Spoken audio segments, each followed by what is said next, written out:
Welcome everybody to Donington Park, where the final four races in the Ginetta GT Academy Championship are set to take place over the next day and a half or so. The first of those races will be today. They've got a very busy Sunday here at Donington Park with an extra race slotted in, the race that never was after some delays at Brands Hatch last time out. So 4 races, 2 championships to be decided. The overall GT Academy Championship, which is a 3-horse race between Jamie Caudle, James Nicholas and Charlie Digby. There are 5 drivers mathematically in contention for the rookie category, and it all comes down to these final 2 days of racing. The sunshine actually poking through the clouds now. It's been a fairly grim, grey, wet, miserable middle part of the day here at Donington as Storm Amy has swept through the United Kingdom, but now things just starting to look a bit more pleasant. It's still very blustery, a stiff breeze blowing across the Donington Park circuit, but for now, no rain falling. The track has, I think, largely dried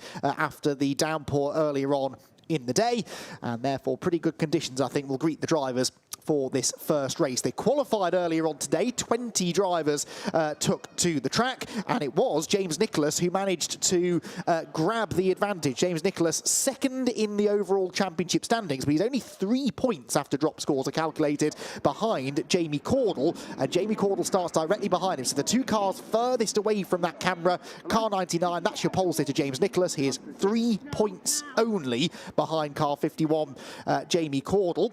5 wins this season for Caudle, 6 for James Nicholas, 12 podiums in total for both of them. They've been remarkably evenly matched over the course of the season. And dramas here, though, by the looks of it, for Alan Wright, who on net points is leading the rookie championship, but after the drop scores are calculated, he drops down to 4th. Well, he may now drop even further behind because he appears to be a non-starter. That car has run into some sort of difficulty on the way from the assembly area, so we'll be -1, unfortunately. Wait and see whether the team can maybe get the car fired back up and back underway. But yes, Jamie Caudle and James Nicholas remarkably evenly matched over the course of the season. The outlier in the championship is Charlie Digby. Charlie Digby on 38 points behind the championship leader. Well, Digby starts from the outside of row 1. There he is. There he isn't. Sorry, that was Sam Shrimpton. Charlie Digby in front of him in the number 14 car there, the white car with the blue and black stripes. Is mathematically a championship contender, although realistically we're expecting it to be either Jamie or James, I think, who take the championship. But if those two were to have issues this weekend, then Charlie Digby could still dig himself back into championship contention. It'll be a 20-minute race, as is standard procedure for the Ginetta GT Academy, this sort of entry-level championship in the Ginetta racing ladder. And Donington Park over the years has produced some of the very best Ginetta GT Academy racing that we've seen. So I'm very excited to see what this championship deciding weekend has in store for us. We don't, in a way, need to worry too much about the maths for now, because neither of those classes can mathematically be won today. That is in part because of how close they both are, particularly the GTA Championship, like I said, just 3 points in it, but mainly because of the drop score regulation in this championship. Now, drop scores are not rare. In fact, all of our Ginetta championships that we'll be talking about this weekend include dropped scores, where the drivers drop their lowest scores of the season. The variation is how many scores they are able to drop. That varies slightly from series to series. In GT Academy, they can drop their 4 lowest scores. So 4 races they can pretend never happened, essentially. And that means that until we get into tomorrow's races, we can't really start to finalise exactly how many points each driver is going to end up on. This, though, we can tell you, this is how they line up for the first race. James Nicholas and Charlie Digby on the front row together, and Jamie Caudle, the championship leader, coming from 3rd. He has the rookie pole sitter, Sam Shrimpton, and championship leader in that class alongside him, with Peter Thompson and Julian Wantling together on row number 3. 4th row then for Joe Edge, with Shiv Sapra alongside in his Paradigm by Zentech car. Alex Deaton and Ash Young complete the top 10. Row 6 then for Faye Goff, new name I believe in the championship this weekend, with Ben Cook for company, Robin Grimwood and Alan Wright are next. Then it's Phil McGarty and Lucy Hodgson together on the 8th row of the grid. Row 9 for Damien Duffy and Lexi Belk, with Chris Babington and Gilbert Verdian at the back of the 20-car grid, although we know we may possibly be missing Alan Wright, unfortunately, whose car we saw going the wrong way and under marshal power before the cars had even arrived on the grid. Onboard camera with James Nicholas then, the pole sitter. James Nicholas, who you may remember didn't actually have things all his own way the last time he raced here at Donington Park. Remember, the first 3 races of the season took place on this very circuit in the Ginetta GT Academy, and that weekend it was Charlie Digby who won the first race. It was Jamie Caudle who won race 2, and Digby then got race 3 honours. So James Nicholas actually hadn't won a race so far this season at Donington Park. His 6 wins came through a really strong purple patch in the middle part of the season, but he really now wants to try and get onto the top step of that Donington Park podium more than ever in this race, because a race victory will give him the championship lead.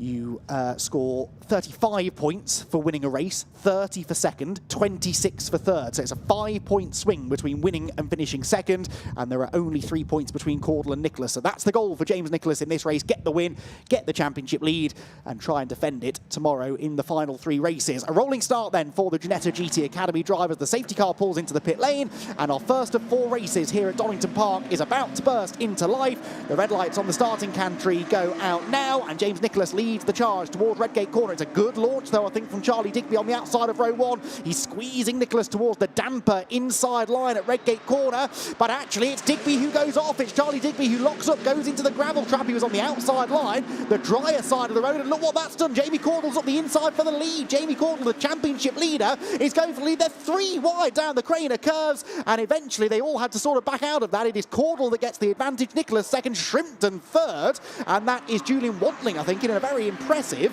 4th place overall. But that is a dream scenario for Jamie Caudle. He has not got this in the bag yet, though. James Nicholas immediately fights back to the inside line through Schwant's curve. That becomes the outside line for McLean's. Caudle gets into the corner ahead, has a big snap of oversteer on the apex, and manages to keep the lead. This is backing Nicholas into Sam Shrimpton, though, and this isn't really Sam's fight, is it? Sam Shrimpton just needs to make sure that he wins the rookie class, and that will be one big step in the direction of him claiming that championship by the end of the weekend. They're side by side again in front of him, though, as James Nicholas is determined not to allow Jamie Caudle to settle into a rhythm here.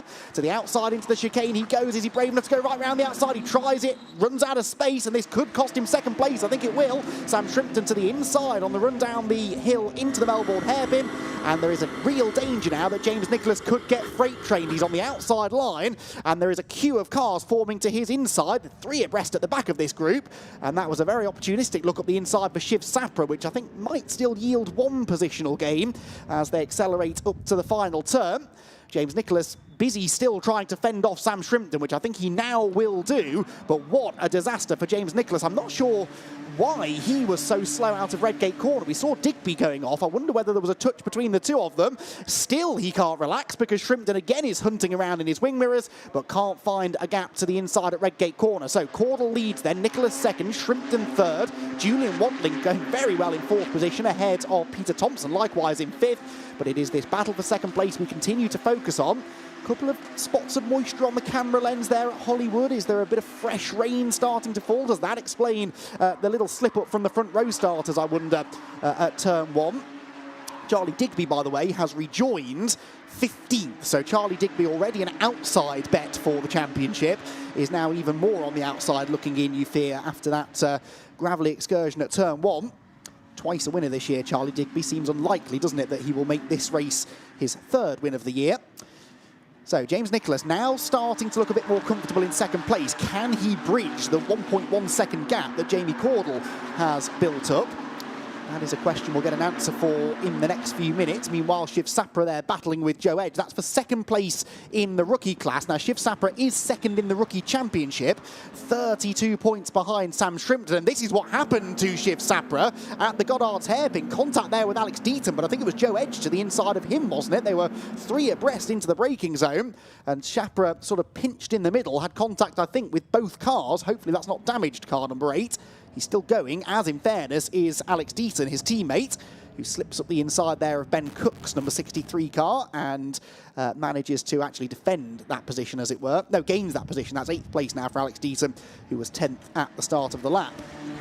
So, breathless opening lap or so, and I don't think we're done with the action, because look at that lead gap. It was 1.1 seconds at the start of the lap. It is half a second at the end of it. James Nicholas significantly quicker than Jamie Caudle, and it's quite simple really. If those are the two drivers competing for the race wins this weekend, it's whoever scores the most points this weekend who will be the champion. It's that close, so it's absolutely vital for both Jamie Caudle and James Nicholas that they get the better of the other driver in each of the 4 races this weekend. I think we're in for a fantastic show from the Ginetta GT Academy drivers, and I think that show is about to kick off again, isn't it, as James Nicholas bridges this gap. He's quicker again by half a tenth in the first sector, and then gets a nice slipstream all the way up the hill towards McLean's, where the leader runs a little bit wide. Nicholas also grabs the fastest lap of the race. That is worth a bonus point. You get a bonus point for the fastest lap in the race, and James Nicholas at the moment has it and wants to try and get the race lead as well. He's closed right in now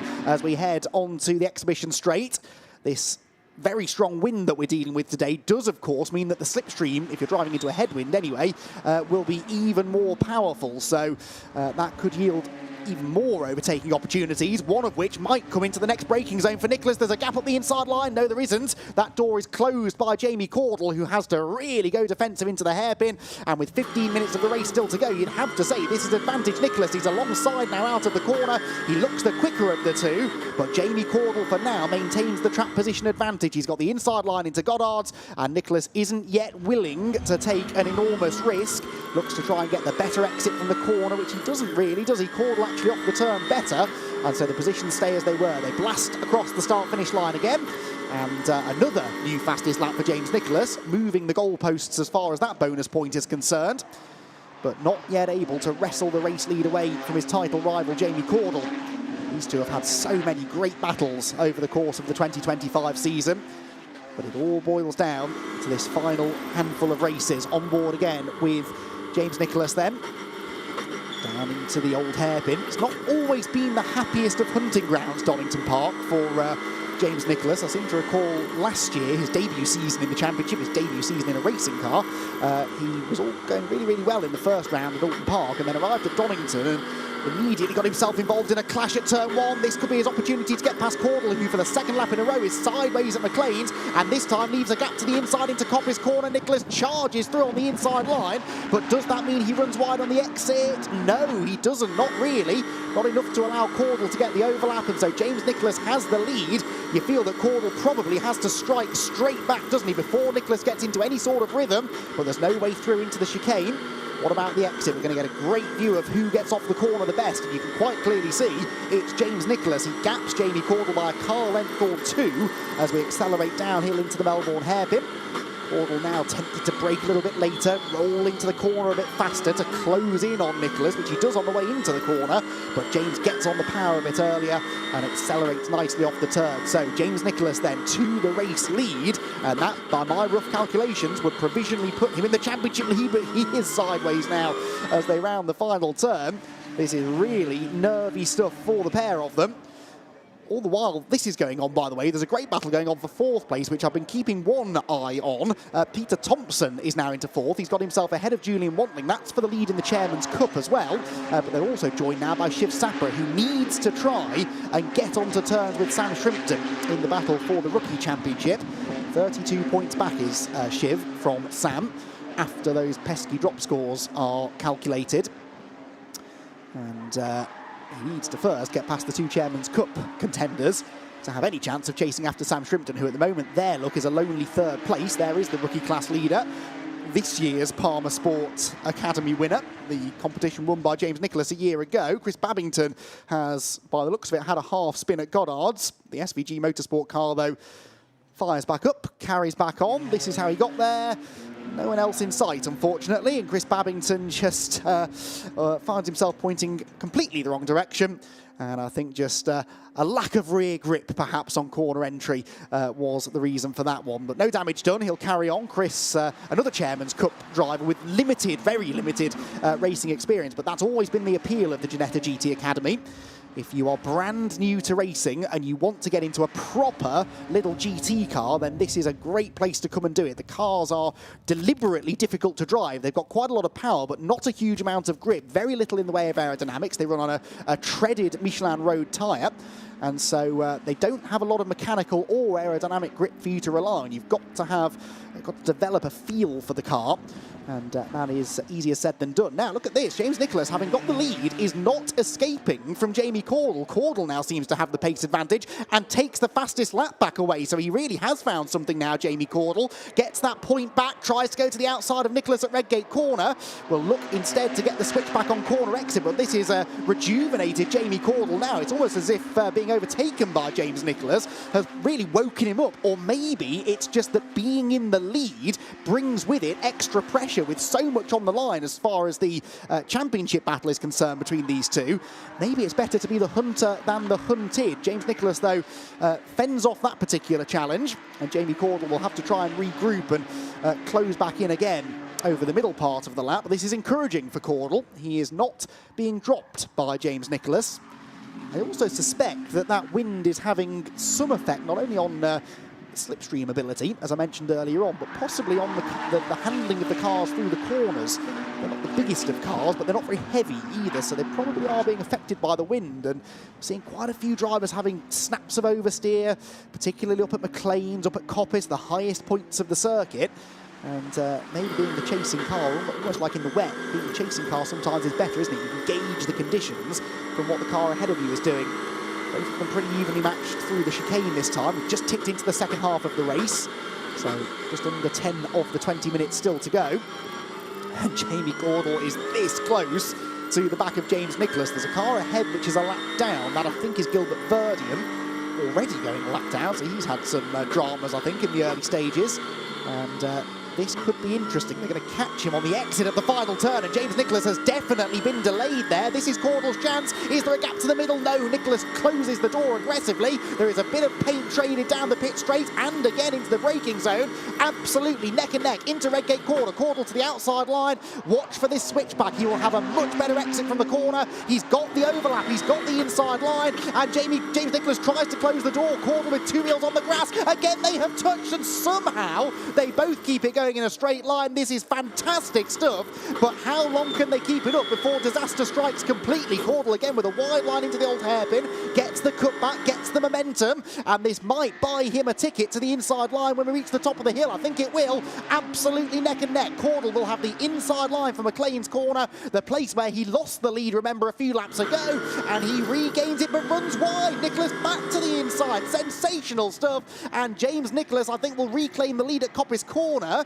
but there's an opportunity on the exit, isn't there, for another switchback. Look at this, a demonstration in absolutely inch-perfect racecraft between the two of them. You would not believe that these are two drivers in only their second ever season of car racing. They're neck and neck into the chicane. Nicholas has the inside line, and James Nicholas retains the lead for now, but this is a battle royale with a championship on the line and hardly any points separating the two. This is exactly what we all hoped would happen here at Donington Park, and the Ginetta GT Academy Championship delivering on all fronts in race number one. Now, what this is doing, of course, is it's bringing Sam Shrimpton back into play.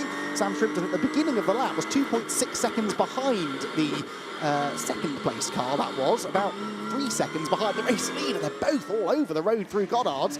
So in fairness, was Shrimpton behind, but Shrimpton certainly isn't 3 seconds off the lead now. Through they go. Nicholas, Caudle and Shrimpton, 1.5 seconds cover the three of them. And Jamie Caudle will just have to think twice next time he puts the moves on James Nicholas, because if he does now go for another move and it doesn't work, it could end up costing him second place. Now, you score points in this championship within your class. So Sam Shrimpton, third overall, but scoring the race-winning points because he leads in his class. That is unlike, for example, the Ginetta GT Championship, who will be out later on. In that series, you score points based on your outright finishing position. The relevance of that is that even if Shrimpton starts getting ahead of Jamie Caudle or James Nicholas, it won't actually affect the points, but he is still physically there on track and could put himself in between these two. And in the remaining 7 minutes of the race, Sam Shrimpton's involvement in this lead battle could be pivotal. Caudle regrouping though, closing back in on Nicholas now as we round the never-ending right-hander up at the top of the circuit at Coppice, tucks into the slipstream down the exhibition straight, the exhibition centre that gives it its name there, the big building to the left. And then they hit the brakes just on the crest of the hill there. Really easy to lock up and run wide, as we've seen many a driver do over the years at the chicane. Jamie Caudle down into the Melbourne hairpin. Again, Nicholas, look, holding that middle ground. And as I said at the beginning of the lap, this is no longer a two-way fight, is it? Because Sam Shrimpton gained a second and a half on them last time by. So Shrimpton now watching with keen interest to see what these two do. There they go, look, there are the top three. So it's a good race in and of itself, this, but with the championship implications, the tension, I think, is starting to get to all of them, isn't it? Particularly Nicholas and Caudle. This isn't really Shrimpton's fight. Does he get involved, or does he sit back and watch? He might have no choice, look, because they're going side by side again ahead of him. Caudle to the outside. We know what's coming. Well, no, we don't. He can't get the switch back. Nicholas parked the car on the inside line, and Caudle says, OK, I'll go right round the outside then. There's another bit of touchy-feely stuff on the exit of the corner, and they're side by side through Hollywood. The next corner's a left-hander. That favours Jamie Caudle, but then we go right into the old hairpin, and Nicholas will prevail for now. Shrimpton, again, doesn't really know what to do. He sees them go side by side in front of him once more. Caudle with the better exit. This is an even better exit than he had a few laps ago, and it might allow Shrimpton to get through as well. Caudle goes to the lead, and Sam Shrimpton to second. Yes, I think so. So Sam Shrimpton now inserts himself between the two GT Academy title rivals, and this completely changes the dynamic now. He's not scoring points in their title race, but he's now physically in the way of James Nicholas if he wants to try and retaliate against Jamie Caudle. Of course, there's every chance that Shrimpton might have a go at Caudle, and that could present an opportunity in and of itself to James Nicholas, who we ride on board with now. Down into the Fogarty S's, late on the brakes for the two ahead, look. Does that mean Nicholas is going to have a better exit? Well, a little bit maybe, not massive advantage to any one car really. Actually, Caudle gapped Shrimpton slightly, didn't he? And it is Sam, therefore, who defends his newly acquired second place into the Melbourne hairpin. Very wide line in for James Nicholas, looking for the switchback, but didn't quite judge it as well that time. This has been one of, if not the best Ginetta GT Academy race I can recall seeing, and it's not over. Shrimpton now starting to really ask some questions of Jamie Caudle. I think Shrimpton's decided he's just going to go for the race win and leave these two to settle it behind him. He wants an overall race victory, whether it scores him any more points or not, and he's forcing Caudle, look, to defend into Redgate corner, and we start the whole process again. Shrimpton goes to the outside line, looks for the late exit, and sort of gets a snap of oversteer as he turned into the corner, which saw to it that he couldn't get alongside on corner exit, but still latches himself onto the tail of the 51 car down the hill. James Nicholas, if anything, now fading slightly. I mean, not massively. Maybe he's just decided to let Sam Shrimpton go and do his dirty work for him, but doesn't want to fall too far away, because then if Shrimpton does make a move on Caudle, Nicholas has to make sure that he is close enough to take advantage of it. Up into McLean's again, where we've seen so many cars snapping sideways. They're all pretty neat and tidy this time, but Caudle was slow, wasn't he? Very slow through the corner, backs Shrimpton up, and here is Nicholas's chance to get back into second place. He gets the inside line, will park the car on the apex curb, and now we're back to the situation we had earlier in the race. It's Caudle leading, it is Nicholas second, and then your rookie class championship leader Sam Shrimpton in third. Shiv Sapra, by the way, hasn't got past either Peter Thompson or Julian Watling, so he is still down in sixth and unlikely to be a factor. Off goes Caudle! Jamie Caudle locks up into the chicane, goes straight on, and that was the decisive mistake, I think, in this race at least. How pivotal could that prove to be in the championship battle? Nicholas, I think, might even allow Shiv Sapra to go. No, he is going to stand his ground on the inside line, but that could be a huge moment, that, for Jamie Caudle, who, remember, on dropped scores is only 3 points adrift. 3 points ahead of James Nicholas, and now James Nicholas is back in the race lead, although up the inside goes Shrimpton into Goddard's. I really think Nicholas could do well here to let Shrimpton go, but he's not, is he? He's going to again fight around the outside line.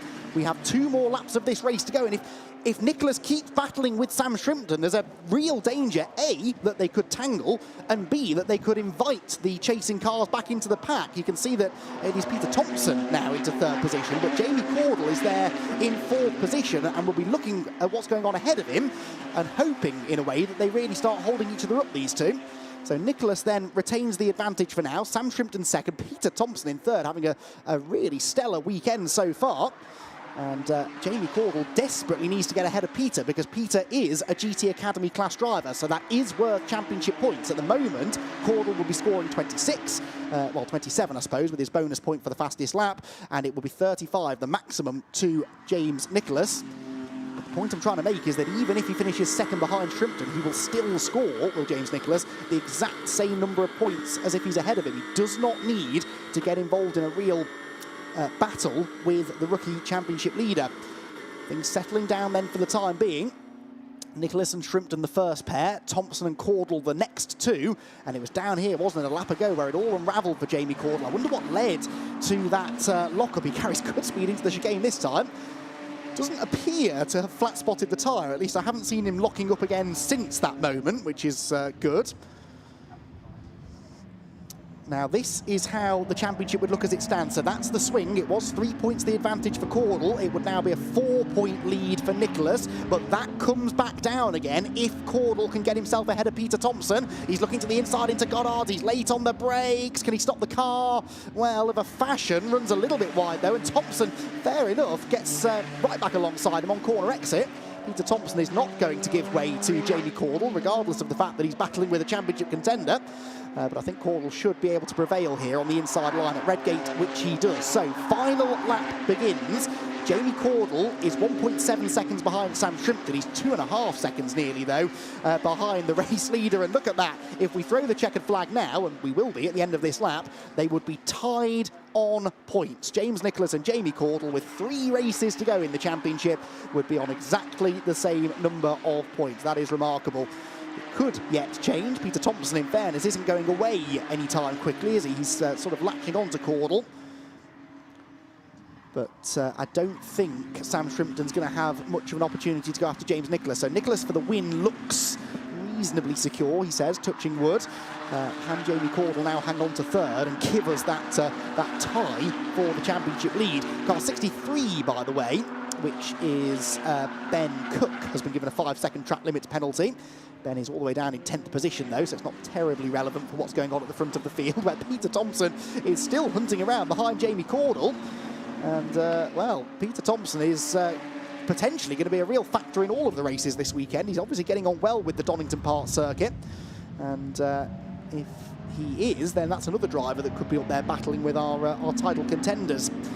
So, a breathless opening 20-minute race of the weekend. It is not over yet, because Peter Thompson is closing back in there. Look on Jamie Caudle. James Nicholas has some back markers to deal with at the final few turns, but he will exit Goddard's corner. He will see the checkered flag and take an absolutely crucial 7th win of the season. James Nicholas victorious at Donington Park. It is Sam Shrimpton second. Jamie Caudle did hang on to third, which crucially is second place of the GT Academy drivers. And we have that now as a tie for the GTA Championship lead between James Nicholas and Jamie Caudle. Fantastic stuff. And what a race between the two of them. It's a shame in a way that Caudle made that mistake down at the chicane. I'd be intrigued to see that again and figure out maybe why he locked up the inside really locked up as well. So the outside one I would have understood maybe if he had 2 wheels on the slightly damp curb, but it was the inside one I think he locked. Anyway, off he went, and James Nicholas able to pick up the pieces. It had been a superb battle between the two of them, though. I'd lost count of how many times they traded the lead over the course of that race. Sam Shrimpton led his class for the entire 20 minutes and picks up another class victory. That will be his 5th AM class win of the year, or rookie class win, sorry, of the year. And doesn't secure him the championship. That title could be won, I believe, in race number 2 of the weekend, which is going to be coming up early tomorrow morning, I believe. Yes, 20 to 10 in the morning for race 2 of 4. They've got 3 races tomorrow, the GT Academy drivers. There is confirmation then, as it stands. James Nicholas and Jamie Caudle tied for the GTA Championship lead, though, and that makes the maths fairly simple, doesn't it, really? Unless either one of them has a really bad result, like a non-finish or something, which could count as a dropped score, then that is going to be winner takes all. Where's now some of the cars have taken the short national circuit back to the pits, but someone I spotted had gone back off down the Grand Prix loop, and it looked a bit like James Nicholas. Hopefully he won't get in any trouble for that. And it does appear that the direction has been given to all of the other drivers that they need to take the shorter of the 2 Donington Park layouts to get back to the pit lane, which makes perfect sense because it speeds up the post-race process. Gets everybody back down into Parc Fermé nice and quickly. And hopefully means we can move on to our next session reasonably quickly. We've got more Ginetta racing to come later this afternoon. Ginetta Juniors at 5 to 5 and the Ginetta GT Championship immediately after that. So more Ginetta Championships that could potentially be decided in that race, those two races, sorry, later on in the day. The GT Academy Championship, though, will very much rumble on to tomorrow. James Nicholas claims a 7th win of the year and takes a share now of the championship lead, with Sam Shrimpton claiming another win in the rookie class. Jamie Caudle, ruining that mistake at the chicane, ends up 3rd, but did at least get back ahead of Peter Thompson, who ends up 4th and wins the Chairman's Cup. Julian Wantling was 5th ahead of Shiv Sapra and Joe Edge. They were 2nd and 3rd respectively in the rookie class after their early tangle. Charlie Digby recovered to 8th, with Alex Deaton and Robin Grimwood completing the top 10. Then it was Ben Cook, Faye Goff, Lucy Hodgson, Phil McGarty, Ash Young, Damien Duffy and Chris Babington, with Gilbert Verdium 2 laps down. The first race of 4 this weekend for the Ginetta GT Academy Championship was an absolute thriller. It started off really as they meant to go on, with the top 3 in the GT Academy Championship doing battle into turn 1. It was the outsider for the championship, Charlie Digby, who got it wrong and ran wide into the gravel, and that opened the door for championship leader Jamie Caudle to go to the inside of a 3-wide battle down the Craner curves to get the early race lead away from James Nicholas, who then had to go around the outside into the chicane. Sam Shrimpton was able to take advantage when that didn't pay off, but very soon Nicholas was back into 2nd and chasing down Jamie Caudle, who had a couple of pivotal mistakes up at McLean's corner. On this occasion, Nicholas was able to slip up the inside and claim the lead away. I certainly expected James Nicholas to start pulling away from that point, but Jamie Caudle then found a real turn of speed, set the fastest lap and started tapping Morse code on the rear bodywork of James Nicholas's car. Lap after lap, they went side by side, trading the lead almost on every time, and James Nicholas kept standing his ground. Eventually, though, it seemed inevitable that Caudle would go through, and on this occasion he did, with a good run out of the old hairpin. He cleared Nicholas by the time they reached the top of the hill, and Sam Shrimpton was once again briefly in between the two GT Academy title rivals. Nicholas immediately fought back, got back ahead of Shrimpton, and then started applying the pressure to Jamie Caudle. And that was pressure that eventually led to this mistake for Caudle, who locked up and went straight across the runoff area at the chicane and would eventually finish only 3rd. It was Nicholas then who claimed the race win, and he and Jamie Caudle are now tied for the championship lead with 3 races to go.